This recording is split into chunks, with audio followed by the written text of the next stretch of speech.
श्री गुरुचरित्र अध्याय 22. वांज म्हैस दुभती झाली. ओम श्री गणेशाय नमः.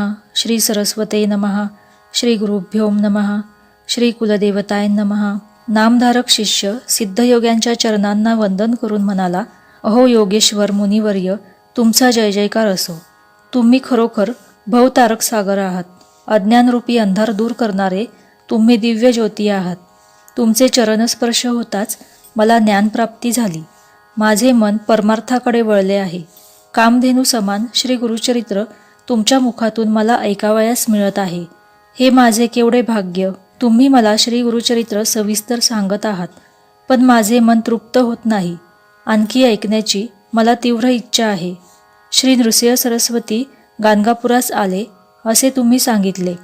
मग पुढे काय झाले ते मला सविस्तर सांगण्याची कृपा करा. नामधारकाची ही इच्छा ऐकून सिद्धयोग्यांना अतिशय आनंद झाला. ते नामधारकाचे कौतुक करीत म्हणाले, नामधारका, तू खरोखर धन्य आहे. या जगात तू पूज्य होशील. तू मला जो प्रश्न विचारलास त्यामुळे माझ्या मनाला परमसंतोष झाला आहे. तुला श्री गुरुचरित्र सांगताना मला अतिशय आनंद होत आहे. श्री नृसिंह सरस्वती गाणगापुरास आल्यानंतर भीमा अमरजा संगमावर गुप्तपणे राहू लागले. त्या संगमावर अश्वत्थ वृक्ष आहे. ते स्थान वरदभूमी म्हणून प्रसिद्ध आहे. तो संगम प्रयाग समान असून तेथे अष्टतीर्थे आहेत. त्या तीर्थाचे महात्म्य अपार आहे. त्याविषयी मी तुला नंतर सांगेन. तीर्थमहिमा प्रकट व्हावा व भक्तजनांचा उद्धार व्हावा यासाठी श्रीगुरूंनी तेथे वास्तव्य केले. सूर्याची किरणे झाकून राहत नाहीत, त्याप्रमाणे श्रीगुरू तेथे गुप्तपणे राहत होते, तरी त्यांची ख्याती सर्वत्र झालीच. श्रीगुरू मध्यान्हकाळी भिक्षेच्या निमित्ताने गाणगापुरात जात असत. ते गाव अग्रहार होते. त्या गावात वेदज्ञ ब्राह्मणांची 100 घरे होती. राजाकडून त्यांना जमिनी मिळालेल्या होत्या, त्यामुळे सगळे ब्राह्मण तसे सुखासमाधानात होते. त्या गाणगापुरात एक दरिद्री ब्राह्मण होता. त्याच्या पत्नीचे नाव पतिव्रता असे होते. ती नावाप्रमाणेच मोठी पतिपारायण साध्वी होती. तो ब्राह्मण 4 घरी भिक्षा मागत आपले व आपल्या पत्नीचे पोट भरत असे. त्या ब्राह्मणाच्या घरी एक म्हैस होती, पण ती भाकड होती. ती दूध देत नसत, त्यामुळे तिला वेसन घातली होती. गावातील लोक दगडमाती आणण्यासाठी तिला भाड्याने नेत असत, त्यामुळे त्या ब्राह्मणाला 4 पैसे मिळत असत. श्रीगुरू भिक्षा मागण्यासाठी गाणगापुरात जात असत. एके दिवशी मध्यान्हकाळी श्रीगुरू त्या दरिद्री ब्राह्मणाच्या घरी भिक्षा मागण्यासाठी गेले. तो ब्राह्मण भिक्षेसाठी गावात गेला होता. तो ब्राह्मण दरिद्री आहे, पोटासाठी भिक्षा मागतो हे श्रीगुरूंना माहीत नसेल काय. तो ब्राह्मण दरिद्री असला तरी सात्विक वृत्तीचा होता, सज्जन होता, आहे त्यात समाधान मानणारा होता. परमेश्वराला असलेच भक्त आवडतात. कृष्ण शिष्टाईसाठी कौरवांकडे गेलेला श्रीकृष्ण दुर्योधनाकडे राहावयास गेला नाही. तो गेला होता विदुरांकडे. परमेश्वर भक्तीचा भुकेलेला असतो, श्रीमंतीचा नाही. म्हणूनच श्रीगुरू त्या दरिद्री ब्राह्मणाच्या घरी गेले. माते, भिक्षा वाढ असे म्हणाले. श्रीगुरू दारात आलेले पाहून त्या ब्राह्मणाची स्त्री गडबडून गेली. अतिशय दुःखी झाली, कारण श्रीगुरूंना भिक्षा घालण्यासाठी तिच्या घरी काहीच नव्हते.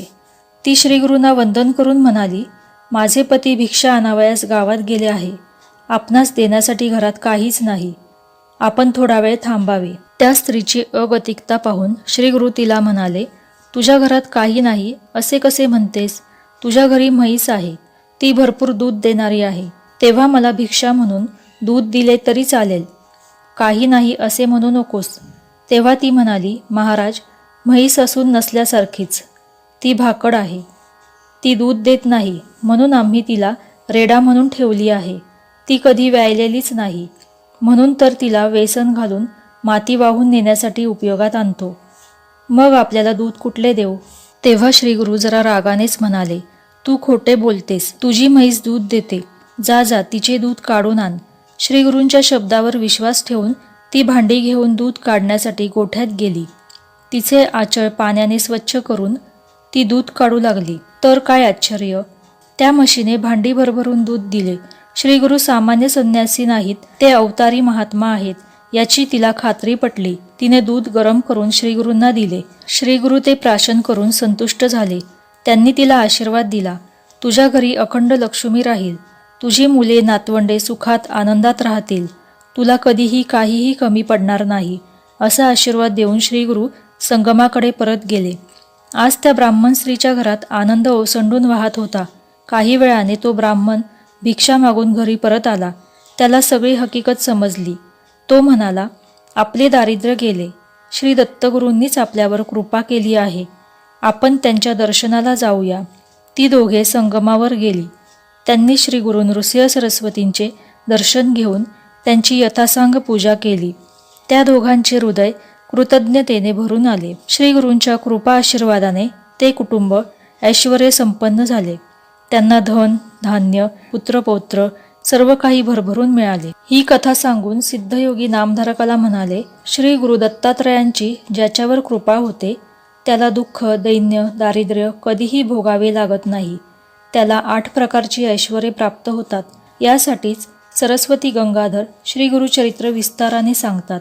ते श्रवण करणाऱ्यास कधीही दैन्य, दारिद्र्य भोगावे लागणार नाही.